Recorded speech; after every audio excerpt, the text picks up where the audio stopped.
So I want to do a quick video just to kind of give all of you folks who follow me an update on what's going on with me right now and through the rest of the summer and potentially to the end of the year. Just kind of wanted to let you know what I was working on, what I might be up to in the near future, as I do get a lot of questions coming in from different followers that I have on social media, just asking, hey, when are we going to see you again and things like that. So I thought I'd try to put together a video to talk a little bit about that. So first things first, you will still continue to see me doing some writing for the ELeague website, which I've been doing for the last few weeks. I think so far I have, 3 pieces published on the ELeague website. I did one about Coldzera during week 1. I did a piece on Mixwell during week 2. And then for the final week of the regular season, I did a piece on Gambit Gaming where I talked about Mo and Dozia. And so I believe I'll be doing a little bit more writing during the LCQ and playoffs and stuff like that. So I guess just stay tuned to the ELeague website, my social media, and you'll definitely see, probably a couple of more pieces out of me before season 1 of ELeague comes to a close. Now, as far as me doing commentary goes, as of right now, there are only 2 things that I know for sure that I will be doing, and both of them are online cups. So I'll go ahead and let you folks know that now, that the weekend after I record this video, so Saturday and Sunday, July 16th and July 17th, I will be one of the commentators doing the CyberPower Summer Invitational for 2016. So I'm sure you've seen these events around from CyberPower at different times, and so I will be doing another cup for them. Like I said, it's July 16th and 17th. It's a Saturday-Sunday cup, and I'll be doing casting for that event as well as writing some team previews that'll probably be featured on the CyberPower website, which again, you can find that stuff, I'm sure, on social media when the time comes.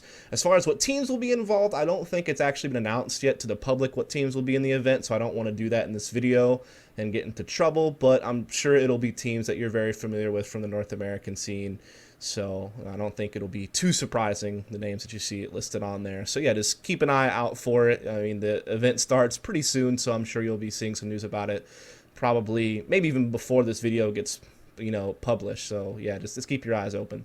And then the other online cup that I'll be doing will be a few weeks later, and it'll be another Saturday-Sunday cup. It'll be August 6th and 7th, and this is going to be the CyberPowerPC Summer 2016 Pro Series event. Of course, there's already been a couple of qualifiers going on. It took place over the last month or so. That's where teams like TSM and WinterFox qualified for the cup, and then there were 6 teams that were directly invited, which includes SK, Cloud9, Immortals, Liquid, Optic, and CLG. Now, I'm not sure if those invited teams will stick or if there will be some teams swapping around, but we know that TSM and WinterFox qualified, and then those 6 teams I just named were directly invited. So I guess we'll see if that 8-team lineup holds or not, but I know that was the teams that were announced back when the press release came out, I think a month or so ago. So yeah, just be on the lookout for that event as well, regardless of whether or not all 8 of those teams show up. I'm sure still a good amount of them will, and it should still be a pretty cool little online cup.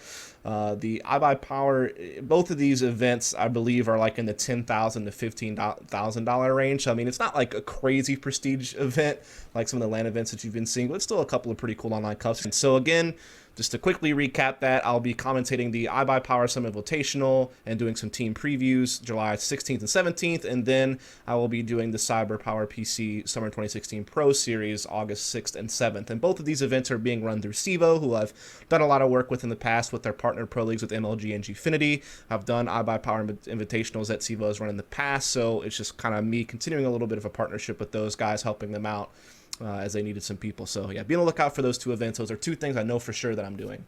Now, outside of that, people always ask me, are you going to be at any actual LAN gigs soon, any LAN events coming up? And the answer to that question is I have nothing lined up as far as LAN events go. And I promise you I'm not, pulling your leg. It's not like I secretly do have an event. I just can't announce it yet. As of right now, there is nothing on the plate for me at this moment. I know a lot of people are asking if I'll ever return to ELeague, and I don't know the answer to that question. I am on the talent list, and I was there during week 1. and they seemed to like my work, and we got along really well. It really just came down to the fact that, Thorn was always originally supposed to be there. I mean, this has been publicly announced through Thorn's vlogs, I think, from what I remember, or on like an interview or something, where he was talking about how he was just having some issues getting there for the first few weeks of the league, and so they needed to find some replacement. So, I was one of the people that kind of filled in with Moses and Richard Lewis to kind of take care of the first week, and then of course they had Mo there the first 3 weeks before Thorn was finally able to get there. So it was always the original intention to have Richard, Moses, and Thorn, I believe, as kind of the main trio for the analyst desk.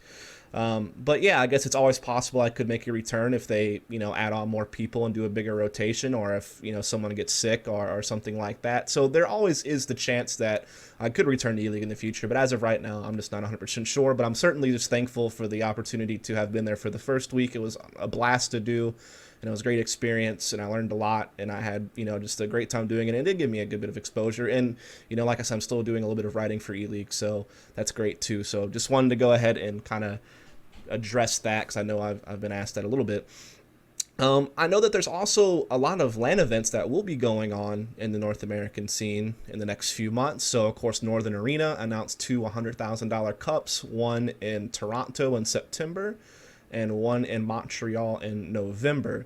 Now, I'm pretty good friends with a commentator that you may know as Van Silly, who has done work with MLG. I think he was at some of the minor events, and as well as I think he was at one of the major qualifiers for Columbus.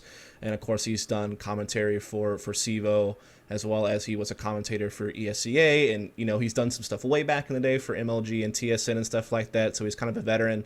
And I know that he's actually working with Northern Arena. He's probably going to be a commentator for it, I'm sure. But I know he also actually helps with the organizers of it. And, of course, me and Van Silly are really good friends. So I've been in talks with Van Silly about Northern Arena. So there is a chance that I could be involved with Northern Arena, but I've actually not spoken to like anyone officially from, I guess, the main committee or the main organization Northern Arena just yet about anything. But hopefully I'll be talking to them soon. And so hopefully there's a chance you might see me at these Northern Arena events in September, November in Toronto and Montreal. But as of right now, I haven't really spoken to anyone in an official capacity. I just kind of had a little bit of small talk with Van Silly about it when it first got announced. And I let him know that I was interested, and he let me know that he would see what's up. So there is a chance for that, but again, nothing guaranteed, and I haven't even had any real talks with them just yet. So no idea what's going to happen there. Now, of course, there's also going to be a couple other events taking place in North America that are going to be pretty big. So ESO 1 in New York got announced. It's going to be in October. That's a $250,000 tournament. And then there's IEM Oakland, which is going to take place in November. I don't think anything's really been said other than IEM Oakland's going to take place in November. I don't know if they really released any other facts besides that.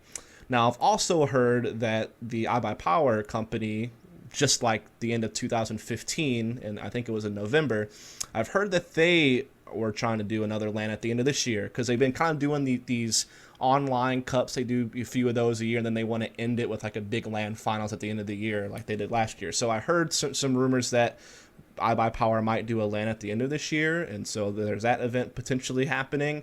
And then there was this tweet from Adam Apicella on Twitter, actually just a few hours before I started recording this vlog, hinting at potentially something coming from MLG, which there's probably going to be at least one more major before the year ends. And even if MLG doesn't host the major itself, they will always, I think, be kind of running the America's Minor.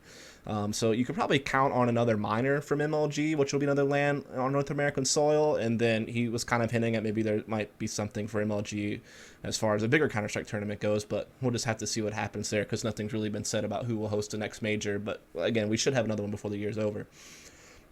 So those are some other LANs that are going on in North America. Now, I haven't really spoken to any of these people at all about these events. I've reached out to them. I've sent emails to them, letting them know, hey, I'm interested, but I haven't really heard too much of anything back, other than that they got my message, basically, just kind of confirming, hey, thanks for reaching out, but, no actual real exchange just yet. I would really love to get to some of these events. I feel like it's just a necessity, like, if you want to be able to kind of make something of yourself in this industry, you have to be able to get consistent events. And so it would be really cool to be a part of these events, especially since they're on North American soil. That makes it maybe a bit more likely that I could be involved, I guess.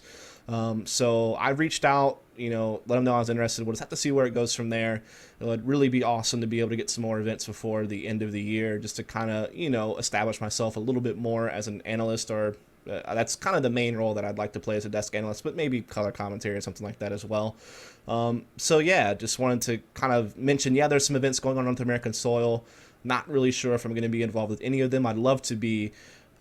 It's difficult. I don't want to be mopey or anything like that, but you know, I just don't want to fade into irrelevancy again, I guess is really the main thing. I went, I think 8 or 9 months without doing any land events before I did the Gfinity Sivo event at the very end of April, beginning of May of this year in 2016. And that event went really well. I had a blast doing it. It went really well. And because of that, that's one of the reasons why I was invited to be a replacement, like a sub in for the first week of ELeague, which was just a few weeks after I had gotten back from London. So I did 2 pretty cool gigs right next to each other, right there, basically in the month of May. I did the best that I could. So hopefully the work that I did at those 2 events will, catch some people's attention, like some of these events started taking place on NA soil towards the end of this year, and hopefully I caught their attention and made a good impression, and then maybe it'll lead to something. I don't know. We'll just have to see. Obviously, I don't want to go another 8 or 9 months without doing anything again. There is always that fear that you kind of fade back into irrelevancy, but I've been trying to keep my name out there by putting out content and doing some writing and doing some vlogs, and obviously I'm keeping my mind sharp. I'm keeping up with my research, my demo watching, all that cool stuff to make sure that my knowledge is still there if ever an opportunity arises. So we'll just have to see what happens, folks. But I'm definitely out there. I'm still hungry. I still have the drive to do this, and so I'm going to keep chasing after it for as long as I can. I'm probably going to have to kind of reassess where I'm at when the end of the year rolls around, because eventually I am going to have some financial responsibilities to take care of. But yeah, we'll just kind of take it day by day, and just hopefully some positive things will come my way. I'm just keeping positive about it, just working as hard as I can, and just keeping my eyes open for opportunities and just chasing after them as best I can. And I'll just leave it at that. So that's pretty much it as far as gigs talk goes for the most part, and what I'm up to. I'm just going to leave it at that. Just wanted to use this video to talk a little bit about what I was up to, what I might be up to, what I'm kind of seeking to do, and just kind of giving an update. Just leave it at that. So thanks so much for tuning in. If you want to follow my content, just subscribe and follow and all that good stuff. And yeah, see you next time.